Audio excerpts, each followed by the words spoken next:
اسلام کی تعلیم بڑی متوازن ہے. ایک طرف سوال کی مذمت ہے،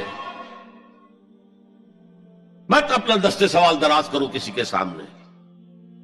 جو شخص ہاتھ پھیلاتا ہے مانگنے کے لیے وہ اپنی عزت نفس کو ہتھیلی پر رکھ کر آپ کے سامنے پیش کر رہا ہے، اور آپ ٹھوکر مار دیتے ہیں اس کی عزت نفس. مانگو اللہ سے،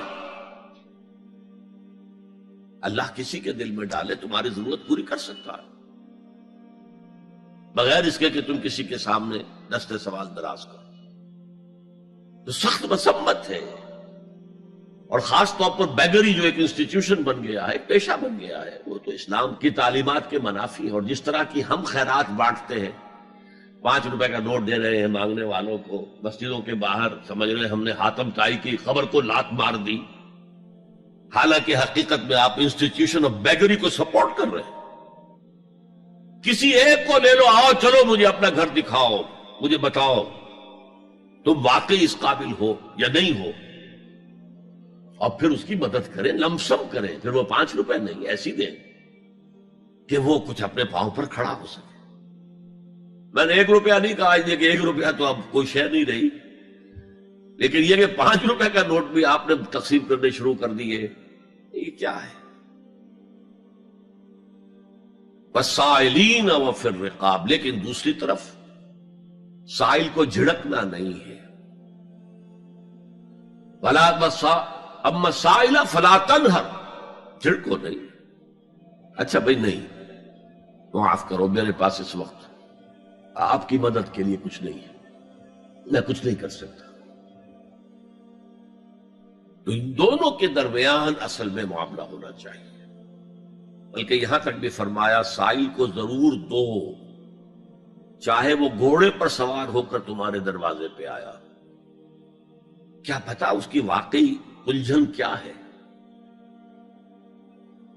تو سوال کی مذمت اور سائل کو جھڑکنے کی ممانعت. حتی الامکان خالی ہاتھ نہ لوٹاؤ. اس نے اپنی عزت نفس اپنی ہتھیلی پر رکھ کر تمہاری سامنے پیش کر دیا، اسے ٹھوکر نہ مارو. لیکن جیسا کہ میں نے عرض کیا، یہ انسٹیٹیوشن آف بیگری جو ہے یہ ایک علیحدہ شے ہے بالکل، اس کا اس سے کوئی تعلق نہ سمجھیے. وفی الرقاب، رقاب جمع ہے رقبہ، گردن. فک رقبۃ او اطعام فی یوم ذی مسغبۃ یتیما ذا مقربۃ او مسکینا ذا متربہ. فک رقبۃ، کسی کی گردن چھڑا دینا. اس وقت سب سے بڑی ایپلیکیشن اس کی تھی غلاموں کو، کنیزوں کو اپنے پیسے سے خرید کر آزاد کر دینا. بہت بڑی نیکی، بہت بڑی نیکی. اور حضرت ابو بکر رضی اللہ تعالیٰ عنہ کے دفتر فضائل میں سب سے اونچا کام یہ ہے کہ جن غلاموں کو اور جن کنیزوں کو ستایا جا رہا تھا، دیئر اونرز، دیئر ماسٹرز، ان کے آقا کو حق حاصل تھا، جو چاہے کریں ان کے ساتھ، قتل کرنے کوئی پوچھنے والا نہیں ہے. میں پہلے بھی عرض کر چکا ہوں، میری ملکیت ہے، جیسے میری بکری میری ملکیت ہے، میں نے اس کو ذبح کیا، گوشت کھا لیا، تم کون ہوتے ہو پوچھنے والے؟ میرا غلام تھا، میں نے قتل کر دیا، تم کون ہو پوچھنے والے؟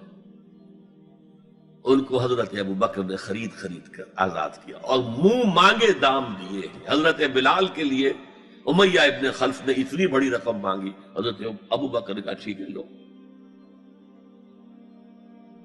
باپ نے کہا بھی ابو قحافہ نے، ابو بکر کو کوئی غلام خریدنا ہی تھا تو کوئی طاقتور آدمی جو کام آ سکے کہیں، اس کو خریدنا چاہیے. مجھے کیا پتا ابو بکر کس لیے خرید رہا اور کس کے لیے خرید رہا. آج کے دور میں اس کی اپلیکیشن ہوگی. کوئی شخص جو ہے اگر قرض میں اس طرح جکڑا جائے کہ لاکھ ہاتھ پاؤں مارے نکل نہیں سکتا، اس کو کوئی لمپ سم مدد دے کر اس قابل کیا جائے کہ وہ پھر اپنے پاؤں پر کھڑا ہو جائے. یہ نہیں کہ اسے آپ ہر مہینے کچھ رقم دیتے رہے مینٹیننس کے لیے، نہیں. اس سے تو وہ اسی پوزیشن میں رہے گا. یہ بعض مائنورٹی کمیونٹیز کے اندر یہ معاملہ موجود ہے. کوئی بھائی اگر گر گیا ہے کاروبار میں تو اس کی پھر ایسی مدد کی جائے کہ وہ پھر آپ کی صف میں آ کر کھڑا ہو جائے. Respectable members of your community, وہ اس شکل میں پہنچ جائے. یہ بھی فک و رقبۃ اس کی ذیل میں آج کل آئے گا. اب اس کے بعد آیا وَأَقَامَ الصَّلَاةَ وَآتَى الزَّكَاةَ. یہ دو کیا ہیں؟ یہ عبادات کی شکل میں دو ستون ہیں جو ان دو چیزوں کو سپورٹ کرتے ہیں جو اب تک بیان ہوئی ہیں. ایمان کو تازہ رکھنے کے لیے نماز قائم کرو. ہر نماز ایمان کی تجدید ہے. اقیم الصلاۃ لذکری، نماز قائم کرو میری یاد کے لیے. اپنا عہد اللہ کے ساتھ تازہ کرو. ایاک نعبد و ایاک نستعین، اے اللہ ہم تیری ہی بندگی کرتے ہیں اور کرتے رہیں گے، تجھ ہی سے مدد مانگتے ہیں اور مانگتے رہیں گے. اپنے اس عہد بندگی کو تازہ کرو، ایمان کو تازہ کرو. الحمدللہ رب العالمین الرحمن الرحیم.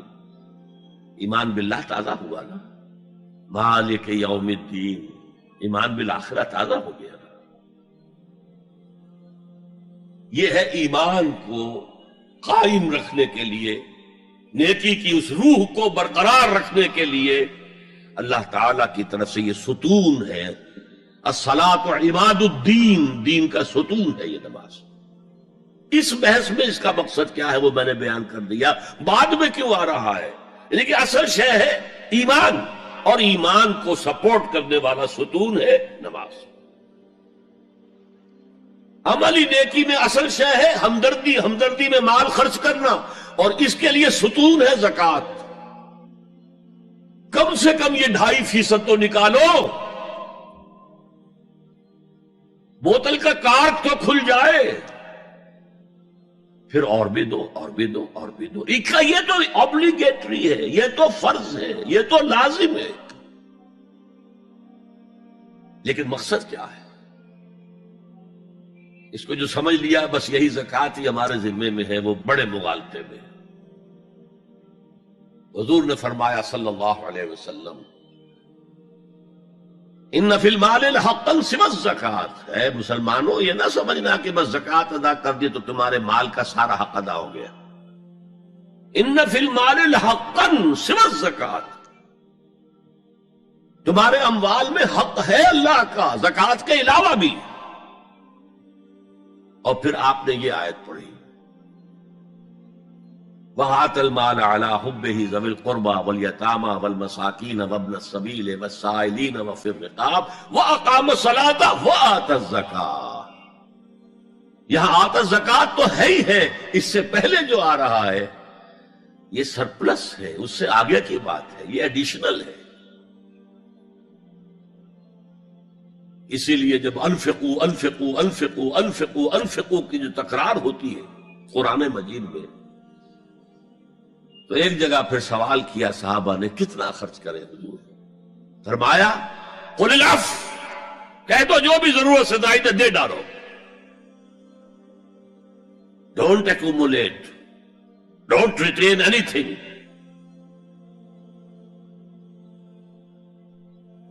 ایک بات آپ سے کہوں، آپ کچھ چونک جائیں گے. حضور نے کبھی زکوٰۃ دی؟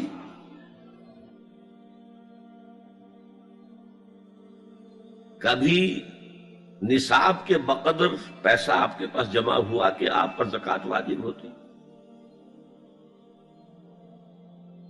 ایسی عجیب بات ہے. ارکان دین میں سے ایک رکن سرے سے غائب. کبھی آپ نے مال رکھا ہی نہیں.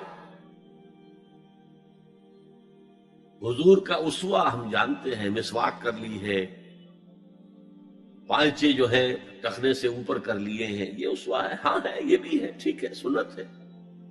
اسوہ تو یہ ہے. اور صرف آپ کا نہیں، جنہیں ہم کہتے فقراء صحابہ،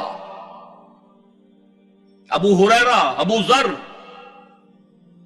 سلمان فارسی، علی رضی اللہ تعالی عنہ اجمعین، یہ فقراء صحابہ میں سے تھے. کبھی کچھ نہیں رکھا اپنے پاس. میں نے بتایا تھا آپ کو شاید کہ حضرت علی کی جب شادی ہو رہی تھی حضرت فاطمہ سے، کوئی مکان تھا ہی نہیں، کہاں لے کے جائے؟ ایک انصاری نے ایک حجرہ دیا ہے اپنے مکان کا، اس میں حضرت فاطمہ ودا ہو کر گئی. He didn't have any home.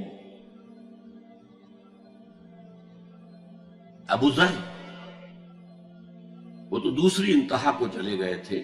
قانون یہی ہے، حلال سے کماؤ، اگر ایک حد سے آگے بڑھ جائے تو زکات دے دو، باقی تمہارے اختیار میں ہے، دینا چاہو دو، نہ دینا چاہو رکھو اپنے پاس. قانون اس سے زیادہ آپ کو پابند نہیں کرے گا. کبھی بھی آپ نے جبر نہیں کیا، ایمرجنسی میں بھی جبر نہیں کیا. ایک واقعہ آتا ہے کہ حضور کو کئی وقت کا فاقہ تھا.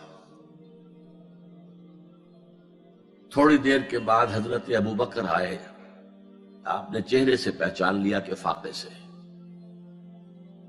پھر حضرت عمر آئے، پہچان لیا کہ فاقے سے. شاید حضور خود اپنے لیے نہ اٹھتے نہ جاتے، اپنے دونوں ساتھیوں کو لے کر ایک انصاری کے باغ میں پہنچ گئے.